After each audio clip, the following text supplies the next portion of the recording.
This is the Starlight Express Alumni Podcast. Hello, my name is Robby Pigott, and I am a Starlight Express alumni. My Starlight journey started when I was in college.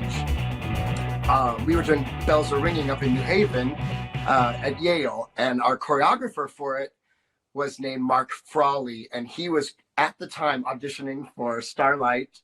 It was going to be this new show on Broadway on roller skates. I hadn't heard the London yet. I didn't know anything about it, but so we were all like, oh yeah, go get it, go get it. And then he got it. And so I took the train. He was a swing in the original Broadway. So I took a train down to New York and actually got to see him go on. I think he was Turnoff. He was the Russian engine. And I got to talk to him afterwards. It was so cool for me as a theater student to talk to somebody who was on Broadway that had choreographed me in a show. And it was very exciting. And then I know you just talked to Ann Tiger. She and I ended up on a tour of West Side Story in Europe. And actually, somebody else set up the audition.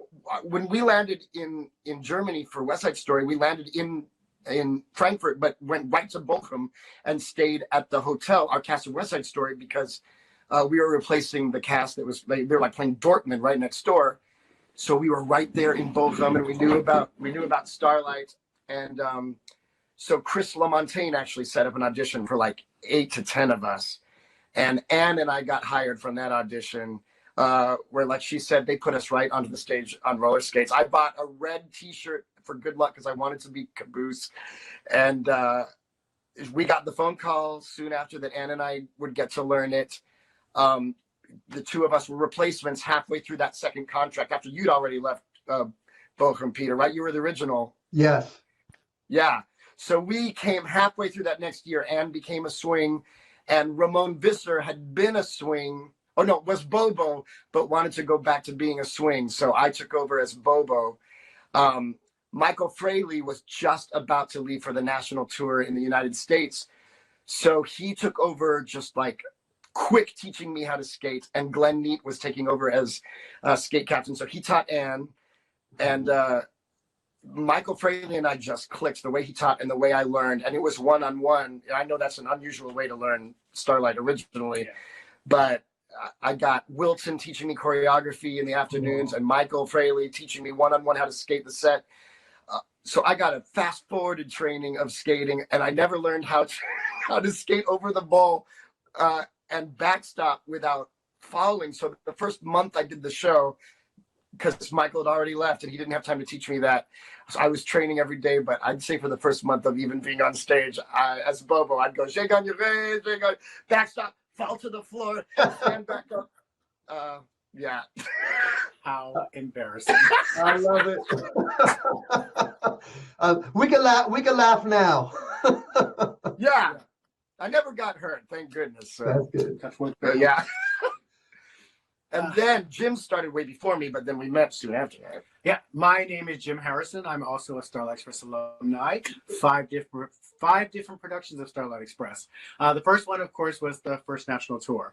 I auditioned for that. Actually, I auditioned for Broadway towards the end of it, but I didn't really know much about it. All I knew was that I skated already. And I was like, oh, it's a show with skating. So I was like, I'm going to audition for that. I never booked it because by then they had stopped auditioning people on their skates. I guess someone got hurt in the audition process. And so they stopped putting people on skates. I, to this day, believe that if that had not happened, if I could audition on my skates, I would have been in the Broadway production because of the ridiculous things I could do on skates. So my thing is opposite of you guys or of Anne and Robby. I already skated. I was already kind of a trick skater, and I could tumble on roller skates before I ever did Starlight Express. So the skating aspect for me was not a problem. But I auditioned for the first national tour. Obviously, I did book it. However, I was offered the role of a swing, which I was 20. 20-year-old Jim didn't know what that meant. So I was like, oh, I'm going to be a swing, whatever. So I get to rehearsal and very quickly found out how hard being a swing is. How embarrassing. So anyway, so fast forward like a couple weeks. So basically, we were learning the show. It's when I first met Rochelle Rack. I'll never forget that meeting. But we're rehearsing the show, and here I am as a swing.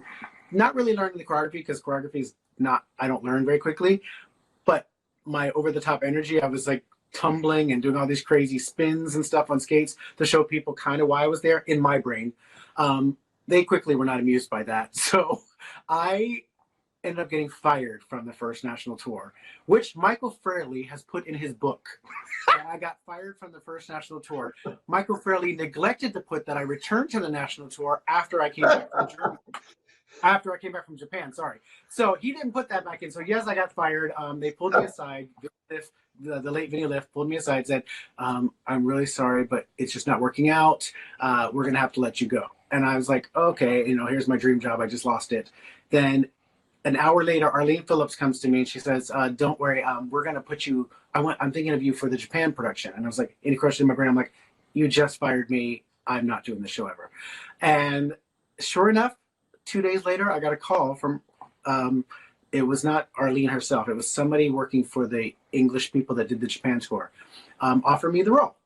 So basically the problem was I just didn't have the brain to learn multiple parts, but the show was basically meant for me because it's everything that I did at the time. I roller skated. I was very athletic, kind of like you, Peter. Everything I did was super athletic. I tumbled. I was a street tumbler, so I wasn't afraid to tumble on anything. I could blind tumble. And Arlene said to me at the 30 reunion, she had never seen anyone tumble like gymnastic tumble on roller skates before. People did amazing stunts because there's stuff I've never been able to do that some of these kids can do. But I could tumble on this floor. So she cast me as Rocky 3. And that's kind of how I started. And that was in Japan. That was the first time I got to perform as Rocky 3 in Japan. The Japan 2 tour, I should be specific, because it was the Japan-Australia tour before that. So that was my opening, and I loved it, because unlike the people who didn't skate, I wasn't scared of it. I was like, I get to show off, I get to do what I do. I had no nerves because skating came easy to me. And I probably shouldn't disclose this, but the Japan 2 tour was click track, so I didn't even have to sing. I could, but I didn't have to. Yeah. So I had nothing to be nervous about. Right. So that's my opening. That's my first moment. Well, I always remember you just being so incredible. Watch what you do, and just so amazing. And obviously, your career demonstrates that, because you bounced around with different shows, doing all kinds of work. And I show on Windsor Robinson's interview. I saw that video that you did with him and Martin Booth on the TV show in Germany. Oh, Robby was there. You were there? Oh my gosh. It was, and I had to stop. I went when I was doing the production of it, of the interview, I had to call my kids and say, come on guys, you got to see this guy. This guy. I told them, we talk about all the alumni that we remember that had aha moments for us, and you were one of them, of course. And I called my kids in. My son is going to be 16. My daughter's 19. I said, you got to check this guy out. Check this out. And you come out. It was pretty awesome. But let's go back to the audition process. Now, Robby, what did you have to do? What did you do for the audition process? They took us onto the main stage. It was Michael Fraley, and had us just skate around that bottom paddock at the time and see if we could spin. And then they taught us choreography, and I can't even remember if it was on skates or not. I know ours was not. We were so busy. I was so busy with West Side Story, though. It was just sort of a really fun, exciting day that even if I didn't get it, it was an awesome day to get to perform. I mean, to, at least be on that set on roller skates. That was so thrilling. But I'm sure that we got right on a bus and went and did a show. We did a show every night on that West Side Story tour. Literally, we'd drive to a new town every day and perform for 6 months straight. Pretty that was with Wolfgang? No, it was the other one, Scala. Scala. Yeah. Scala. So then I got the call. I remember one day they wanted Anne and me to go to Hamburg to test makeup. So one day when we were near Hamburg, Anne and I went to the Cats Theater, and they did Caboose's makeup on me. And I think I was also going to be covering Rusty, Electra, and Greaseball. Wow. And Anne got to put on the Volta makeup. Oh no, they did Bobo's makeup on me. It's a long time ago. Hello. He gets a memory. Yeah. Oh yeah, you me both.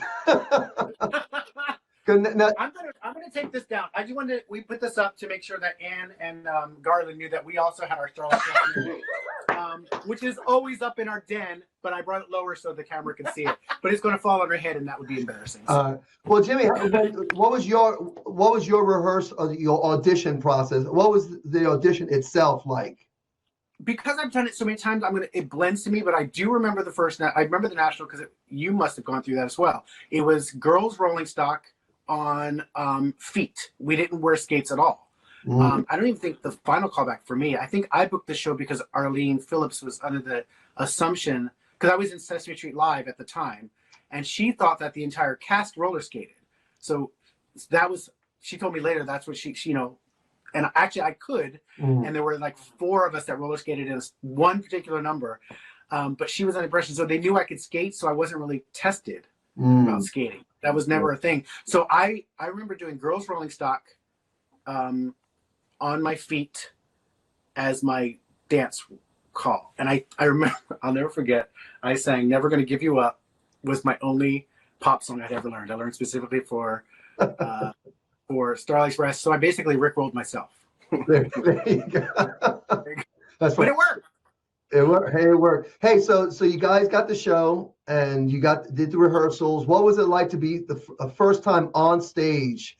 It's in Starlight Express. Your first experience in Starlight. I know, Jimmy, you did several of them, and Robby, you did Vegas as well, right? Yeah, Jim and I we met in his crossover in Germany. After my first year as doing half of that year as Bobo, I stayed on another year as Caboose, first cast Caboose. And I was going to be leaving, and Jim's cast arrived in Bochum. But Jim didn't have to be with him at first because he'd already done Starlight before. He was coming from another cast, so he didn't have to be there for the initial skate practice. And there was one night that all of these new people were going to have to be put up in. They were all staying in 2 hotels. The Novotel, right? Was it? Yeah, the Novotel and the other one at the Bahnhof. And they were all booked in town one night of all their rehearsals. Well, they double booked, yeah. So they were going to move the entire new cast to out of town in another hotel, and the cast that was currently there was like, well, that's stupid, we can just absorb them into our apartments in Bochum. So I was going to be taking in, I think, Mark Krushar, because he was a friend of somebody who was already there. He said, do you mind? Oh no, yeah, Mark Krushar was learning the show and said, I'll stay with you, and I have a friend of mine, Jim Harrison, who's going to be coming, and he'll be here at that point. Is it okay if he stays with you too? And I said, yeah, sure, whatever.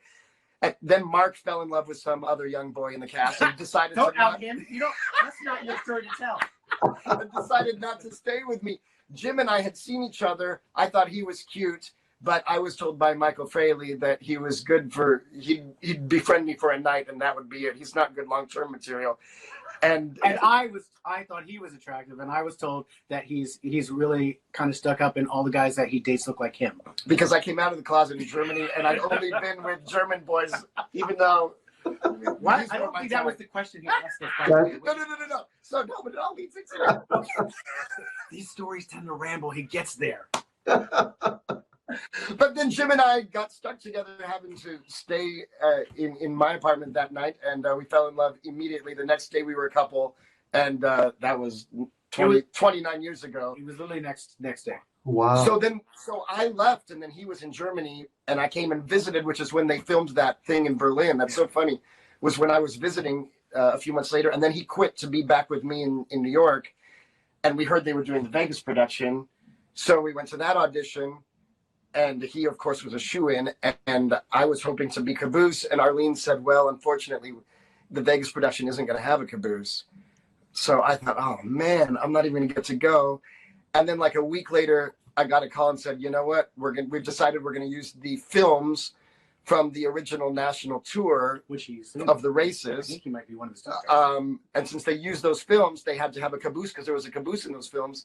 So then I did get to be the Caboose in Vegas. He had to be Caucasian.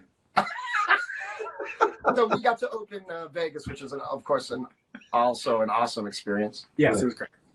Well, let's talk about the first time being on the stage. What was it like when you went through the audition process, you went through the rehearsals, your body went through what it went through to get ready for the stage and the skating, the singing, and all that challenges. What was it like to actually be on stage and do the show? And you may not remember the first time, but you can have an amalgamation of the memory. Like, you know, it's. Yeah, I think for like a 20-year-old, which is about what we were, it's so spectacular to be on a stage that was built specifically for a show that's so high tech. Which I don't think we appreciated until now. We're old enough to know.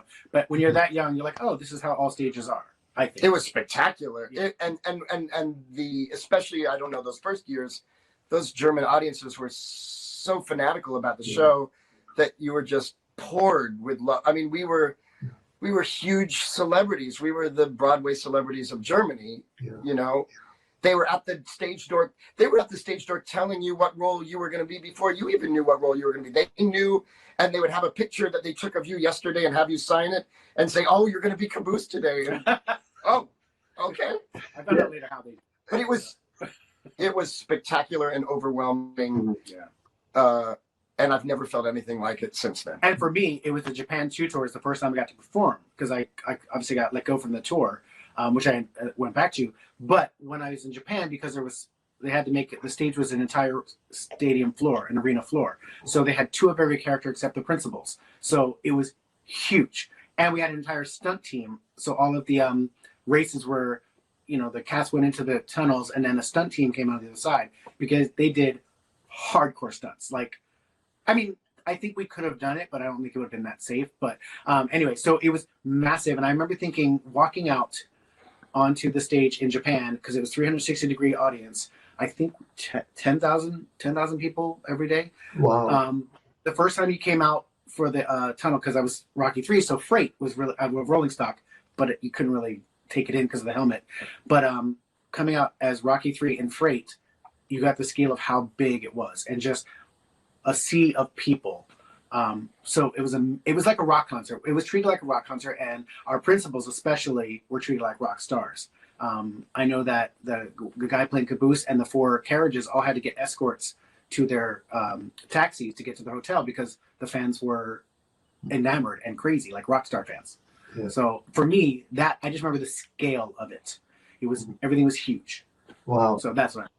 Yeah, I remember in the German production when we opened for the Germany, I was one of the original cast members, and Bochum hated us. They didn't like us there, and I remember them throwing food at us because, from their perception, they used tax dollars to build this stupid building, and and they were broke. They had no jobs there, and so that was the environment we went into. So I remember going to rehearsals and them I stopped at a light because I purchased a car there, and they would throw food at us, my wife and I, and so it was horrible. And then we left because I wasn't going to stay here, and we had some things happening within the cast and with the management, and actually Renee promises to talk about that in detail when we interview. I miss Renee. Tell her, I say, hey, Troll, how you doing, Troll? Yeah, she's actually out running around coaching, and so she says hello. She said hey, but I remember I left, and then we were asked to come back after the U.S. tour, and everyone was superstars. We had the autograph cards, and Martin Booth was telling us that this was happening, that was happening. I was saying, oh my goodness, it's a hit. Went there and they had the crazy fans, which are incredible, and so it was great. It was great. So you're doing the show, you loved the show, you enjoyed it. So what were the moments in the show? Do you remember moments in the show that stand out the most for you? You mean like bloopers, or just moments that like touched us, or because there's so many memories? Well, for me, the memory that sticks out in my brain the most was not a great one for me. It's because I got to cover Caboose in Germany, and I got to go on, and Robby actually came out to see me do it, and I got to go on for Caboose, and my very introduction, at the back, all that stuff, the very first time I sing alone, I was in the wrong key. I was completely in the wrong key. Not flat, not sharp, in the wrong key. Mm-hmm. And I could not hear where it was. So that happened, and I was mortified. The rest of the show was fine. I didn't have any problem with the rest of the show, but I was just like, the very first time I spoke, and I would love to say I was nervous because he was there, but it wasn't that. I just messed up. So I was like, ugh. And of course, Jesse Adams, if he's watching this, he knows who he is. He would not let me forget it for the rest of the time I was there. between that and I believe his quote was, "I have a vibrato you can drive a truck through," is what he said. So those are two things he said all the time. Cool. I love Jesse. We're friends. But I was like, oh, so I'll never forget that. So that was the one. But the other one was when I got to go in for the role of Electra at Tuachan. Robby got to see that as well, and that went well. But that's the role I've always wanted to do, but I was always too short, except for Michael Rand, who's so ridiculous. It doesn't matter how short he is, whatever. But I was always considered too short for Electra, so I got to actually do it. So that was my most proud moment of Starlight Express. Wow. Other than me returning to the national tour, which gave me kind of validation, which made me feel good. But yeah. Very cool. Robby. My biggest memory from Starlight is probably going on the first time as Rusty. And I know all the Rusties have said this but that moment when you stand up, and they warned me in rehearsals, look, it's an overwhelming moment. When you stand up in Starlight sequence and sing I Am the Starlight or Ich bin the Starlight, it's overwhelming. The Vera lights are all away and all those green rings at the time, went right onto Rusty and your helmet. The lasers are going, and it's just designed to make the audience breathe in and be overwhelmed by the beauty. I mean, this is the moment that Rusty realizes that he has it in himself, right? I mean, it's the whole point of the story is to tell you that you can do anything you set your heart to. And they warned me. They said, when you stand up, be sure you put one toe stop down because you could faint. It's that overwhelming. And sure enough, I put that toe stop down and was glad I did because I've never felt anything like that. Yeah, to all the kids that are doing Starlight now who are in their 20s now, back then that was high tech. Lasers and Vera lights were high tech. So now they got drones. So it was like a major, like what he's saying, visually stunning, and you're actually there, and all the lights, the Vera lights swing on you, and like that. It was so high tech. It was one of the most high tech lighting designs ever back then, and nowadays, like you said. Well, I tell you that and everyone agrees with this, and even some of the young alumni that I've spoken to, they're standing on the shoulders of those that came before them. And when I spoke to the alumni from the London show, let's say Rachel, what they went through, what we went through, what you guys went through, all of us alumni that are 20, 30-year veterans, that a lot of the injuries, the broken hands, the broken backs, necks, knees, all that, everything was learned from that. The lighting cues, the oil, what kind of oil, the hydraulics, the staging, the stunts that were able to be done, and people took it to the next level because they're standing on our shoulders. And I think that's so important to be said. And yes, the young ones look at it now, but they do. And I'll say that because I've spoken to many of them and the fans. They have such great respect for you guys because of what you put in front of them, that they chase after, and they want to chase after. They'll never have what we had because we got those. But we've got those moments because that's the first time ever. And on a show like Starlight Express, that's the most simplest story, but told in a spectacular way and can be told to generations because of simplicity of it, which is why it's still alive today. And so I think that's why it's just an incredible moment now for us to share. You just reminded me of another story, if I may, when you're talking about how it's such a simple story and told so spectacularly. that second year of Starlight in Germany, as of then, Andrew Lloyd Webber hadn't seen that production. He didn't come to your guys' opening that whole first year. And our understanding, the group understanding of the cast was that it wasn't his favorite show. He never meant for it to be that spectacular. He wrote it as a small story, Thomas the Tank and sort of a thing for a cartoon for kids. And that Trevor Nunn turned it into the spectacle. That was whether or not that's the truth, that's what we were all led to believe. And Phantom was opening in Germany. And so Sir Andrew was flying to Germany to see the opening of Phantom and decided to come a day earlier with Richard Stilgo and come see Starlight in Germany. So we were all scared to death that he was going to watch the show, hate it, and close it down, and we weren't going to have jobs anymore. And we were so nervous. And he was sitting right above the second track. And he watched it. I remember skating by him during the race, and this is how he was watching. He wasn't watching. He was just like this. And that was the first act. And we were all like, oh, no, he hates it. And he and Richard Stilgo at intermission went right to Phil Edwards and talked to Phil, who I think was conducting that night. If it wasn't Simon Lee, but Phil was there. And then Phil had a meeting with us at intermission after he talked to Sarander and said, he loves it. He just says it has to be louder. So that was his way of, he was listening to it, you know, he wasn't watching it per se, but he loved it. And, well, we had the same encounter, Peter and I, on the national tour, when we did the SITS probe, whatever, something. He sat down at what theater were we rehearsing at? I don't remember. It's some Broadway theater. I don't remember which one it was. Oh gosh. People ask me and I have no idea.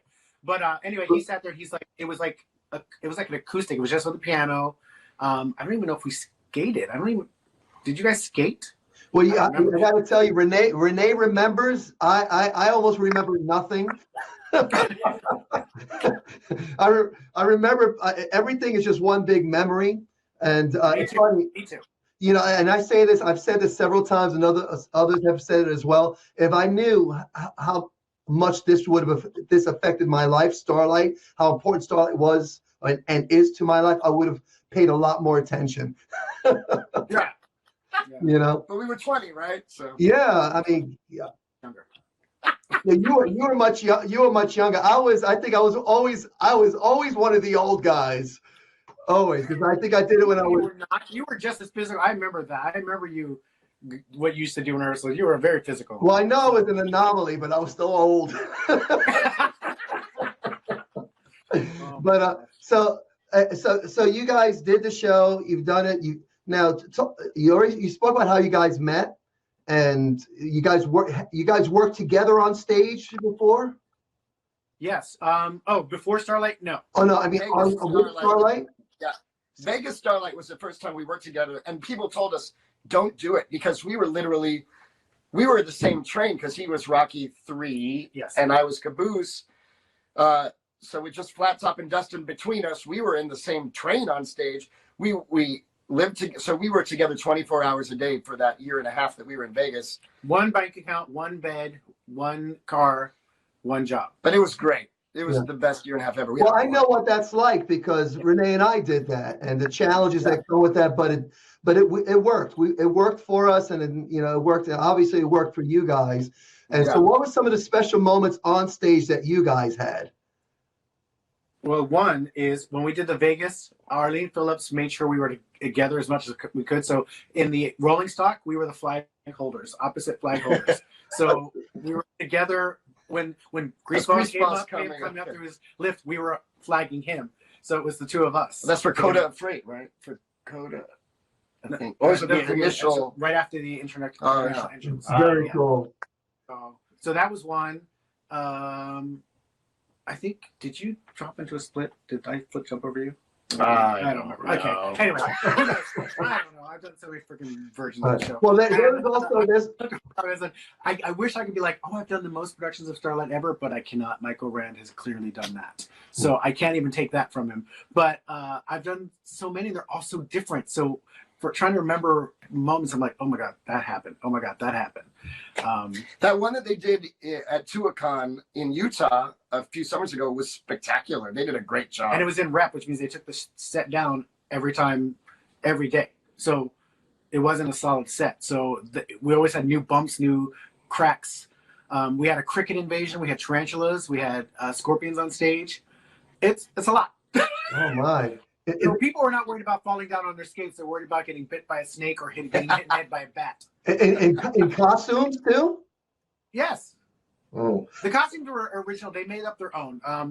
Well, that's a whole story. I don't know if you want to go into that story, but there's they found out in the 11th hour that they did not have rights to the choreography or to the costumes. So everything was being created from there. But they did a great job. What is her name? I always forget her name. Lisa Osborne. Lisa Osborne? Is she Lisa Osborne? Osborne, yes. Yeah, Lisa. I think she was put on the spot to like, it was her and Mary, Luann Madormo. Luann. Well, she was the director, but she was busy with another project, so she was constantly leaving. So it was up to Lisa to like come up with choreography that wasn't what she already knew. And so these poor kids were learning like different versions of AC/DC every week. But that's what I'm saying. And because they had Lisa, who really cares, and they had Luann, who also knew the show really well, they put a lot of energy into it, because the other two shows in rep were Mary Poppins and 30 on a Million, nothing like Starlight. So the guy who asked that theater to do it had a big passion for it. So it was great. You know, we didn't have any crazy technical effects, but there were enough to make it really kind of fun. That's great. Again, it's a great story that touches the heart, and just the same. It's a simple but powerful story. I think that's why it's lasted so long. It really does. I really truly believe that. Now, I know all of us have learned through our experience at Starlight. So I'm curious to see if you guys have any life lessons that you drew from your time with Starlight that you draw on now, and you maybe even pass on to others, that you maybe give credit to Starlight for your Starlight. You know, I did Starlight, and these are the lessons I learned from Starlight. Well, I'm chaperoning for a high school theater company. And one of the things I told them when I met them was like, you never know who's going to create a show that caters to what you do well. So if you have a special skill and things like that, like me, I'm not a trained dancer. I wasn't a trained singer or anything like, but I was a skater, and I was a skater who could tumble. Who would have ever thought that a musical would come around that used those two things that I happen to do really well? So I tell people, you know, if you get that moment to really shine at what you do, don't be afraid to do that. And also keep those bizarre, what some people might call bizarre special skills or abilities, keep them honed and show them off, because you never know. Someone might be like, oh, I can put that in my show. So that's one of the things I learned, and I try to pass on to people. It's like Starlight Express gets it gets some negative comments from pure musical theater people. They feel like it's not really a show. But I'm like, it is. We tell a story. People leave the show happy, smiling, and feeling great, and talking about it, and sometimes singing the songs, which some of the most Tony Award-winning shows do not do that. So that's what I tell people. Well, besides the obvious, of course, which I know everyone says too, but it's so true with Starlight, is that you can do anything because it's such a unique show, and that if you're a musical theater performer, you're a singer, dancer, actor, and now you're learning a completely different skill, skating, that you have to do all those other things on top of. The only thing that's ever even sort of come close to that is what I'm doing now at Walt Disney World, which is Finding Nemo the musical, where we have puppets and heavy puppets. So besides the singing, dancing, and acting, you're manipulating the puppet as well. So it's a whole fourth skill that you have to master. But even the puppetry is not anywhere near as the physical that we had to deal with Starlight. It's another show we do together, by the way. Yeah. We performed in that together. So Wow. Yeah. But also there's one time I remember I was doing Rusty. I was covering Rusty in Vegas as a swing. And it's to give those swings and covers all the love. You know, I think I learned that is I will never take swings or covers for granted. Having been in that position in a show where you're literally responsible for people's safety. I remember coming on for Crazy in Vegas, and I've got the carriages behind me.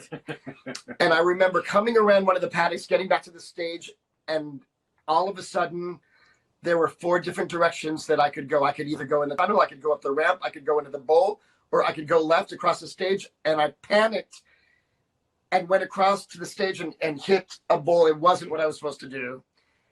Reva let go and went off stage. Dawn Marie came up and hooked up to me. Mira Popkin left the stage. And Buffy, what was Buffy's name? I can't remember. I believe she left. And they forgave me and were sweet about it. But I panicked and could have just crashed all of them. But the love I received from them and the forgiveness afterwards meant the world to me. I will never forget. I was so scared that Reva was just going to kill me. And she was very sweet about it. And I will never forget that, and will treat every swing and cover with the utmost respect because of that. Well, it's not quite as dramatic as that, but I remember in the national tour when I came back as Hashimoto, Kim Gladman was Volta, and something happened in the race, something got in the way, and because I'm such a strong skater, I didn't think twice. I just jumped from the profile down to the stage into the bowl, and she followed me, and we were fine. Afterwards, she punched me so hard, said, "Don't you ever do that again." And like, cause I didn't think of it. I just thought, "Oh, there's a problem. Let's abort." And you just, like he said, you forgetting that she's used to routine. She's not used to doing that. But she was also really good about it. But she was like, "I cannot believe you just jumped off the profile." So That's anyway. funny. That's just funny. Hey guys, so I always have to let people know what you guys are doing today, what we're doing today. I mean, Starlight is an important part of my life, but it's not my whole life. But there's things that I'm doing now that I have a passion for, and it's with family, with the work, the businesses that I'm doing, and now this podcast. So what are you guys doing? What are you passionate about? What's going on? And I know you mentioned working with Disney now, and that great show, using your talents. So what else are you guys doing that you have a passion for now? Well, for a while there, for about almost 8 or 9 years, I had a photography business doing headshots and stuff like that, theater photography. But the business side of it kind of overwhelmed me. So it's back to being a hobby that I'm passionate about, which I enjoy. I still love doing that. I'm still working part-time part-time. I'm gigging every once in a while in musical theater. Like I said, Robby's full-time in Finding Nemo the musical. I'm a sub there, so I go in pretty often. I mean, it's pretty consistent. Other than that, I enjoy being a house husband. I'm not going to lie. Yeah. I don't know why people complain about it. He pays the bills. I come home after we went for dinner. Well, you know what? There's a managing of the house, because I tell you, in my household, my whole all my energy is running business and generating revenue. That's my focus. The house can fall apart. I don't care. Because my focus, if it doesn't really, I mean, I'm being very flippant on this, but if it doesn't earn me money, I don't want to deal with it or mess with it.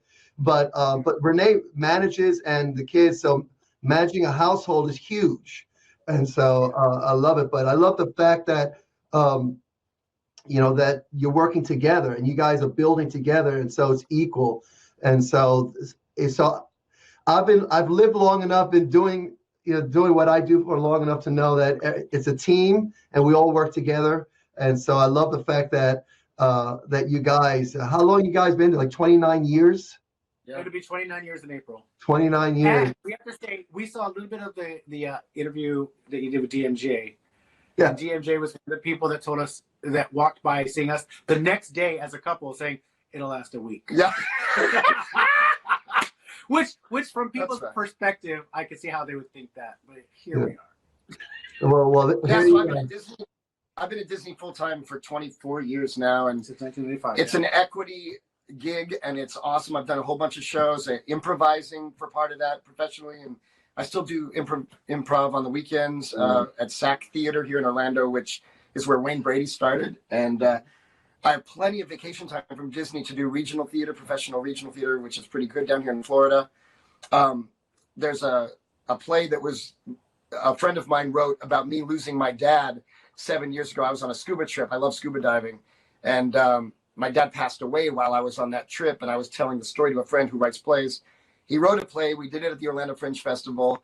And it got chosen to go to New York. So if anybody's in New York, wow, this December, come see Goodbye at the Soho Playhouse. December 20th. Yeah. We're like the 19th to the 28th or so. Very cool. Congratulations on that. Definitely.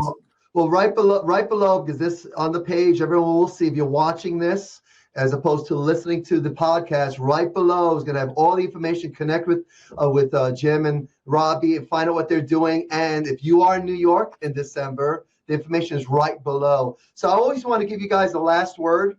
So what's the last word you want to say? Now, again, keep in mind, we have alumni watching this from across the decades. We have fans watching this from across the decades. We have also young performing artists and older performing artists watching this, because everyone has told me that they are enjoying these podcasts. So the last word from you guys to them, to that audience. Well, one of the things is fascinating for me. Someone who's done so many versions of the show, I have never done the same version of Starlight Express twice. Every production has either added a song, taken a song out, or reversed it, or changed characters around. So that's always exciting for me. So when people talk about, oh, this happens, like I don't necessarily know the new songs that are happening right now because they didn't happen in my version. But I love that. I love the idea of it being new, and it's always kind of growing. Sometimes I don't like it because I'm a purist. I like the original version that I did the very first time, but there are so many versions out there, and the storytelling is simple and fun and exciting. And I will always love this show. I was so happy for Riva, but I was so angry that they changed Papa to Mama, because I'm like, I'm now old enough to be back in the show as Papa, and they took the role away. So I was like, but yeah. So the thing I would leave behind is, like, for me, it was the one time in my career where people far more talented than me were struggling, and I was at ease because it was what I did. It was my comfort zone. I didn't have to worry about my dance center because I was a skater. I didn't have to worry about, falling because of all that. And it gave me such a sense of confidence and excitement, and something that just brought me joy and came relatively easy to me. So I tell them, if you ever get in that position where you do something where you are literally happy to walk through the stage door, or you go on stage and you just have joy, hold on to that feeling, stay with it as long as you can. Because when I left, I was doing a show on Broadway, and I left it because I was like, oh, I want to move on to other things. I wish I had stayed, but shoulda, coulda, woulda. But yeah, if you find that place that brings you joy and that happiness, just take it in. And I will say something, Robby kept a diary, a journal, when he was on the West Side Story tour up into meeting me in Starlight Express. He now has written documentation of everything up to that point. And I wish I had done that, because like you, Peter, I can't remember. Everything blends into one memory. So if you were starting your career, you're young performers, or even older, if you're just having new moments in your life, write it down, start a journal. That would be my advice to you. Something I did not do and I regret. Mm-hmm. My last word is similarly, enjoy it while you've got it. 30 years now, God, we had so much fun at the 30-year reunion, going back to Germany and seeing the show and seeing old friends. It was crazy. And I know people have said it before, but you see these people after 30 years, I think it was Tracy Hayward said, and it's like you just saw them yesterday. Yeah. We made such close friends because it was such an experience going through Starlight. There's nothing else like it. But in whatever you do, don't forget to enjoy. Don't just stop and breathe and look around at all the wonderful things and remember them, because the memories I have from back then are spectacular and joyous. They don't make me sad now that I don't have them. They just make me happy that I've had an awesome life, And Starlight was a huge part of my life, professionally and obviously just having met Jim there. And you are? I'm sorry. Oh, one thing I want to add. So anybody who is an alumni of this show, alumnus. One alumnus, two alumni. Oh, he went to Yale. I did not. If you have ever done any production of Starlight Express anywhere, you're in a very special club, because you will never see Starlight Express in a non-equity summer stock rinky-dink little theater. It is not something you will do. Every production of Starlight Express is special, and it took a lot of work. Nobody just said, hey, what can we do this year? It takes a lot of planning. So you are even though it's been going 30-something years, and if you add Broadway and London, it goes even further, there's still, you can't, are there more than 10 productions of Starlight Express in the world? I don't think there are. No. There's less than 10, I think. Yeah. So think of it that way. That's what brings me joy. I'm like, you know what? When I say Starlight Express, people go, "Oh, which one?" It's got to be one of the big ones. There's no. I shouldn't say that because high schools are doing it. Well, you know what? It's funny because when I put this sweatshirt together, on the bottom has all the different. So I put the big ones up here, and I had to ask several people for their input on that. And I did forget to put, I think, New Zealand on here. But hey, Renee just came in. Renee's gonna come on, Renee. I crashed. I just came from teaching all day. Hi, Joel. How you doing, Joel? I'm doing fine, Joel. How are you? I'm good. I don't have teenage children, so I still feel like I'm 24. But other than that, look at that. Blackish, don't crackish. Unless you're on crack. Oh, true that. True that. And then it cracks, troll. So, I was out coaching all day. My 14, 15, 16-year-olds trying to make them fierce. I had 5 sessions. My back is kicking.